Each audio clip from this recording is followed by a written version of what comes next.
พี่น้องหลังจากนางเอกแต้วสุกัญญาประกาศแน่ชัดแล้วว่าจะไปตั้งหมอลำคณะใหม่ลงจากระเบียบวัฒนศิลป์มาประกาศมาแถลงการร่วมกันกับอีพอเอพักดีพ้นลำแห่งระเบียบวัฒนศิลป์ว่าจะไปตั้งหมอลำอันคณะ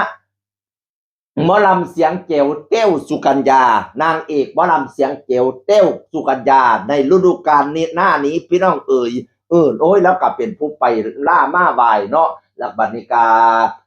ไปขอพรจากผู้หลักผู้ใหญ่พร้อมไปขอพรกับอิเมสวราหารสุริผู้บริหารเจ้าของวงรัตนศิลป์อินตาทยราชต้องยอมรับว่า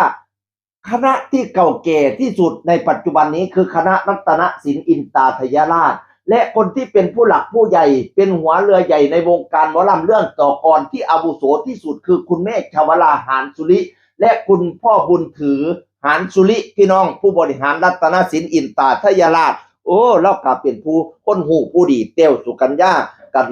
หอบกระเซ้าไปขอพรจากคุณแม่สวราพี่น้องเอ๋ยวันนี้น้องเต้วได้มาขอพรจากครูบาอาจารย์คุณยายชวราบ้านรัตนศิลป์หนูจะจำทุกๆคำสอนเดินตามห้อยครูบาอาจารย์ค่อยๆเดินค่อยๆก้าวรู้สึกอบอุ่นมากๆเลยค่ะฝากหมอลำเสียงเจียวไว้ในอ้อมอกอ้อมใจแฟนๆด้วยนะคะว่าสันว่าโอ้ยเป็นผู้คนหูผู้ดีให้ไปไหว้พ่อแม่ครูบาอาจารย์พี่น้องเอ๋ยนอกจากนั้นก็ยังมีพี่ใหญ่สุริยามีพี่หนึ่งสุรศาสตร์มีเกียรติทินมาเนาะให้การต้อนรับพระเอกปื้มพระเอกตุยทายาทรุ่นที่3กำลังมาแห้งพี่น้องเอ๋ยร่วมทายโคกันกับอันพระเอกปื้มพระเอกตุยพร้อมรัตนศิลป์อินตากมาโพดว่าขอเป็นพระเอกได้บ่ครับเต้วสุกัญญาพี่เต้วน่ารักมากๆครับยินดีที่มาเยือนรัฐบ้านรัตตะนะครับฝากเป็นกำลังใจให้พี่เต้วด้วยนะครับหมอลำเสียงเก๋วแฟนเพจพนาวาฝากเป็นกำลังใจให้พี่เต้วด้วยนะครับคือสิเป็นน้องปืนเป็นผู้เขียนบ่อันหมอลำเต้วสุกัญญาก็เลยมาเม่นว่าขอเป็นนางเอกในดวงใจได้ไหมคะว่าซั่นปื้มก็เลยมาตอบว่าหัวใจผมว่างจะมีใครบ้างจับจองเปิดโอกาสให้คุณครอบครองมาจับมาจองหัวใจผมได้พูดละไหม ตอบมาเป็นเสียงเพลงกูเด้บ่เป็นธรรมดาดิพี่ปื้มนะปื้มณัฐวิโรจน์รัตนศิลป์อินตาทยราชทายาทรุ่นที่3ของอันของอัน ของรัตนศิลป์พี่น้องเอ่ย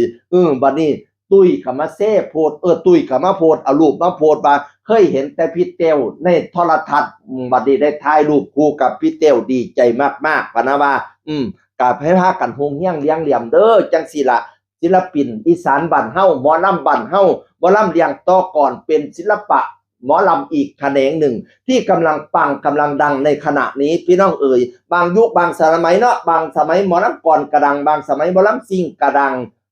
บางสมัยหมอลำเพิ่นกระดังบางสมัยหมอลำเลี้ยงต่อก่อนกระดังตอนนี้ต้องยอมรับว่าหมอลำเลี้ยงต่อก่อนกำลังมาแรงพี่น้องเอ๋ยเต้วสุกัญญากสิตั้ง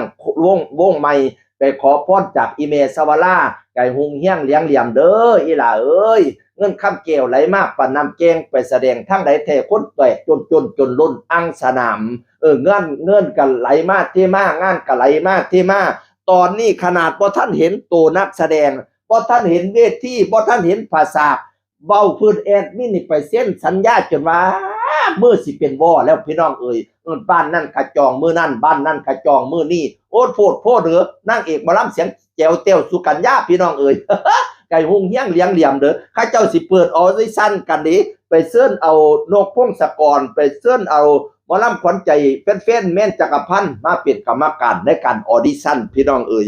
ก็รอติดตามเนาะใครอยากจะไปเป็นหมอลำก็รอติดตามใครอยากร่วมกับหมอลำนางเอกหมอลำเสียงแจ๋วเต้วสุกัญญาก็ติดตามข้าเจ้าจะออดิชั่นเร็วๆนี้จากเสียงอื่นคนเก่ามาเว้าสู่ฟังสวัสดีครับสวัสดีครับ